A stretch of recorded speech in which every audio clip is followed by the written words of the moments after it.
friends, welcome back to Frosty Eye Candy. So this time I'm just going to jump straight in with the dried results of this one. I am more than happy with this one. It was a test with the adding the black pouring medium before our colors, and then swiping it to see if I could make it and use it as a black pillow, and it came out quite well. So how did I make this, guys? I made it using this fabulous assortment of TOP pigments. Now, which one do you think it is? Which interference do you think it is? Before I show you, my friends, those of you that know me well know I favor the interference piggies, and a few in particular, but we're starting this one with Comet. This is the interference pig from TOP, this little piggy. The website of where you can get it is going to be right there. And this is Comet. Yes, it's a beautiful interference gold with a red kind of magenta shimmer to it. Absolutely fabulous, fantastic pigment. Highly recommend them. And next in the lineup, okay, friends that know me well, which one do you think it is? Which one do you think it is? Those that voted for Golden Peach, you won by a landslide, obviously. As you can see, my poor Golden Peach, there's hardly any left in there, and I am waiting for my shipment to arrive before I can make any more, because I'm also dangerously low on Joe Sonia, about half a bottle, and the anxiety is starting.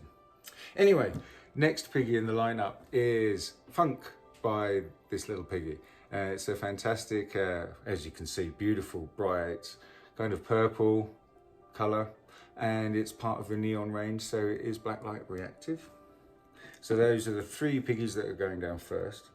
Then we are going to put down of some of our favorite Liquitex, the Prism Violet. This one is transparent, as you can see there by the square.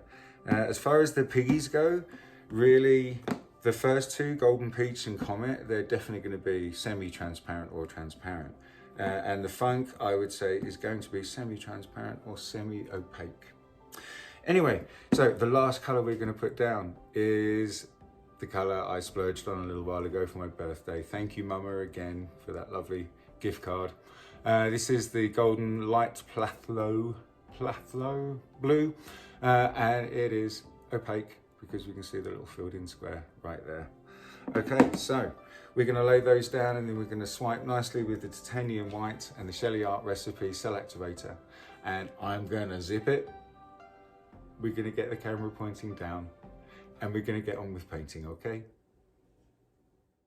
Okay then, my friends, so we're into the voiceover part of the video, and this color that I'm putting down now is Liquitex, and this is Ivory Black. I mixed it up just as I would all of my other colors in my pouring medium, and as you can see, I've put down some pillow paint and just putting the Ivory Black straight on top. Now, there's only one thing worse than using too much paint, and it's not using enough.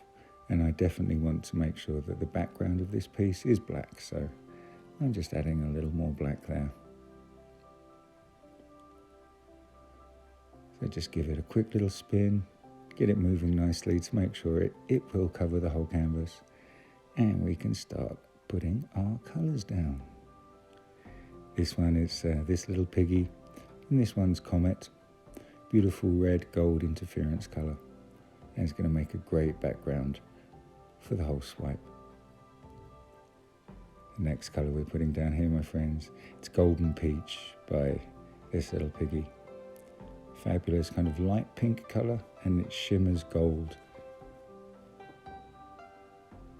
The next colour we're putting down now, my friends, it's this little piggy again, and this one is the tone of Funk.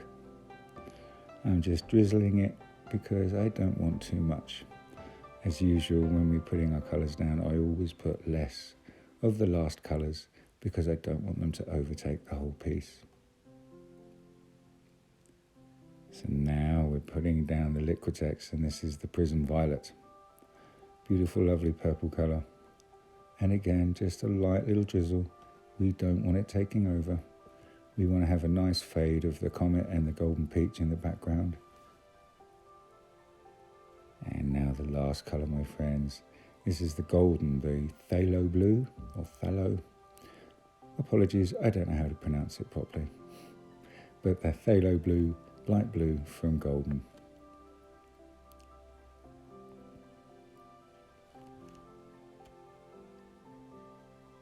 So now we're going to get ready to swipe.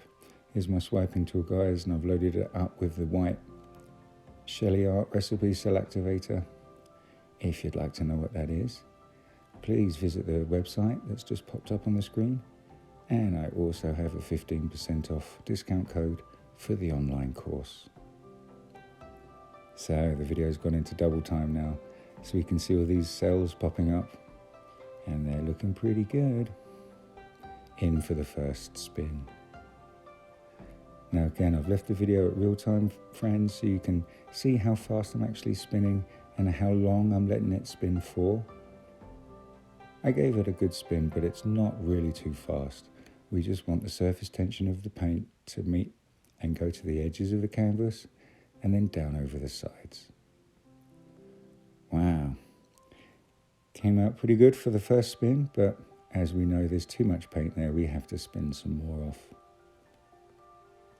But I'm really loving the way the golden peach and the comet have created that nice fade in the background over the black. It's really making the most of them. In for a nice close-up. Beautiful cell structure, beautiful fade of the colours. I couldn't be more happier. But another spin, one or two, and I think we might be done, my friends.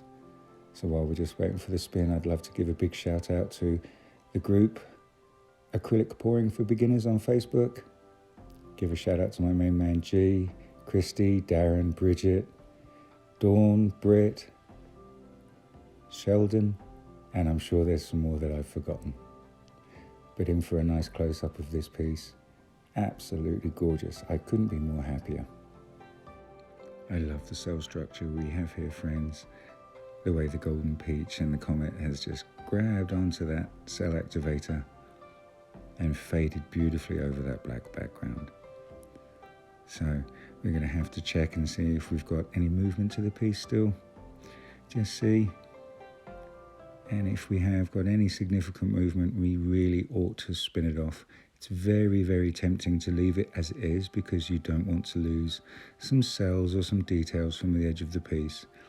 But if you don't spin it again, you really run the risk of the paint being too thick and cracking when it tries to dry. And there's nothing more heartbreaking than that. So there's the close-up, my friend.